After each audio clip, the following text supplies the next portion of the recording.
Overhyped, underhyped, appropriately hyped. These are the top 10 games so far on the most wanted list for SPIEL Essen, and I've taken a closer look at them, and this is my thoughts on what's overhyped, underhyped, and appropriately hyped. The most wanted game so far is Recall, and this one I think is overhyped. It's only two of the original designers of Revive, and it looks like Revived, but they've just kind of like changed up the economy system, and it looks a lot less like a tech tree game and a lot more like an economy engine game. I'm a little bit hesitant about that one. I'm still gonna try it and check it out. This one I think is overhyped. Orloj, number 2 most wanted game. I think this is appropriately hyped. This is by a team of women designers and artists, which is amazing. The mechanisms in this are amazing. They have these cool, highly thematic tie-ins, especially throughout flavor text in the rulebook, which is really cool. And you can check out Rado's playthrough for an in-depth look at that. Feya's Swamp, overhyped. This is only one of the designers of Terra Mystica. There's no real callbacks to Terra Mystica. I think everyone was really excited about this because of the Terra Mystica tie-ins. However, the only thing that it shares with Terra Mystica is the fact that it's a hex grid map, and you can upgrade some things, but you don't have an upgrade tree. Don't go into this one thinking that it's anything like Terra Mystica. It's much lighter. I think this one might just be a little bit overhyped. Sanctuary, I think this one is appropriately hyped. It's more like a sibling to Arc Nova. It takes a lot of the mechanics and streamlines them, so there isn't that double scoring line. There's only endgame scoring. You're still got the tile placement, but the tiles are all one type of thing. You still have the card dancing mechanics of how you can do the action selection, which is really neat, as well as how you pay for the action with the action points.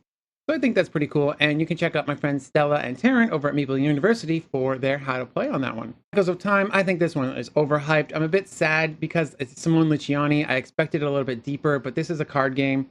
It does have a cool mechanic with the sliding little market thing that they have with the board. The box is too big for what it is. The game itself has some really neat artwork, but it's still just a standard card game of buy a card, pay for a card with other cards. I don't think this deserves to be the 5th most popular, most wanted game. You can check out Paul over at Gaming Rules for his thoughts on Echoes of Times, because they have played it already. Aquaria, I think this one is underhyped. This is Thomas Holak.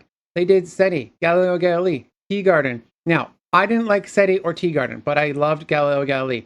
And what is really cool about Thomas is that he's kind of got something for everyone. And so this one, now he's going into tableau building. And I think the thematic connection here is really neat, because tableau building with building an aquarium makes so much sense. You're creating this little tableau scape of your aquarium. If you don't like any of the other games, I think you should still check this one out. So for number 6, I think this could be a solid 2 or 3 instead. Covenant, I think this one is also underhyped. Germain P. Milan is amazing. And Nefer, Batoku, Bamboo. This one's heavily inspired by Lord of the Rings and The Hobbit. The rulebook is a little bit confusing because this is Devere. I think this is largely underhyped because it is being published by Devere, and they had such a debacle with Transgalactica. I think Germain B. Milan has an amazing reputation behind them, so I'm definitely excited to check this out. However, it's not going to be as heavy as Batoku or Men Nefer. He has said that it is much lighter of a game. Next up is Ada's Dream.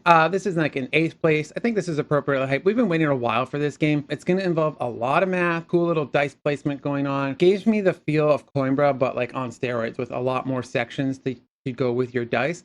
You can check out Amy and Maggie over at Thinker Themer for a video of that one. Coming of Age, I think this is appropriately hyped. I thought I was going to be underhyped on this one, but after taking a closer look with it, once again, Rado has a playthrough there you can check out. I'm a little bit iffy on this one. I think this is going to bring up a lot of childhood trauma, honestly, because like you want to try and be the cool kid in sometimes, or you're going to be a stubborn kid, as well as, you know, understanding what I know about now about my personal brain development and how this is all kind of the game of brain development. I'm wondering how this will actually work if you were someone that grew up with ADHD or autism, or a learning disability or a cognitive disability. It just feels a little bit iffy on the theme. It is Danny Garcia. It is Edu Vallis. I'm still excited. I have a pre-order for it. I'm not sure if I'm going to pick it up or not. Underhyped, Railway Boom. This is by Hayashi. Hayashi, they did Yokohama. This is a big game that they made after Yokohama. Now this is getting a redevelopment with development by Simone Luciani, which we mentioned earlier. So I'm excited for that work, as well as Train Games with Ian O'Toole. Very cool. However, it is an auction game, so I'm a little iffy on this one. I'm saying it's underhyped because it's actually about rank 15, because there's a lot of expansions on the list that go in between here and this one.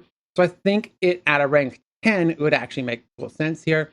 You can check out Jay over at Cardboard East for their best train games from Asia.